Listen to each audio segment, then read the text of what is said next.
A lot can happen in 8 years. The death of Pokemon Go, 2 new World Cup champions, and a wee 10-year-old turning into a chopped 18-year-old. Can't relate to that last one though, y'all stay safe. But the biggest thing to emerge from an 8-year gap is the release of Hollow Knight Silksong. Imagination is the opposite of Father Time. Father Time is this undefeated, all-powerful being that no one has ever overcome. My goat is getting pretty close though. But imagination? Humans beat it 98% of the time. Only 2% of humans retain their imagination from their younger years. Like, you'll notice if you talk to a 5-year-old, they'll have some crazy ideas. I play with my little sister who's 4 years old, and she's combining Moana with SpongeBob. It's amazing. It doesn't sound like a crazy idea, but the fact that she can imagine Moana and SpongeBob together, two people that live for the sea, is something that I truly cherish. And in that sense, Silksong feels like a 4-year-old. It's innovative, imaginative, and somehow looks at its predecessor and imagines new ways to reinvent what we already know. Deeper combat with tools and crest or quests. This game is jam-packed with imagination brimming from top to bottom. Somehow, this imagination lives up to every trailer, to every expectation, and to the 2% out there.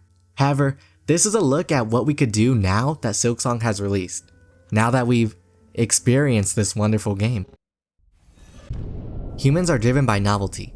No matter how negative or positive an experience is, as time passes, we return to a baseline level of happiness. Psychologists refer to this as hedonic adaptation. Silksong releases, and during its initial excitement, we experience crashes on every major store for the sheer amount of people attempting to try it out. The first few weeks are electric, everyone getting a piece of the fun. The game feels alive because we're experiencing every new discovery, every new secret, and theorizing all of it as a community. But, ironically, that triumph begins a process of its own disappearance. Eventually, those same new discoveries become discoveries that are archived. The new bosses become the boss we're trying to beat quickly in a speedrun. The mysteries become a wiki page. The game has remained the same, but the context surrounding it is completely different. Wonder is difficult to recreate once you know everything. And even with Hollow Knight Silksong surprising me and everyone else with its third act, we still adjust to it eventually. Going back to that word that psychologists use, hedonic adaptation, it typically takes 3 to 6 months for a new purchase to become a new normal. And in gaming time, I like to think about it as half of that, because of how quickly the industry moves. It's not just the gaming industry though. This decline happens in all media. Revolutionary films get thrown into top 100 movies lists. Music that defined a generation becomes grocery store tunes. While their quality remains consistent, the world keeps on moving.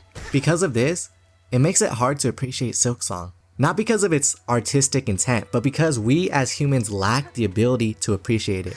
Maybe appreciation is impossible.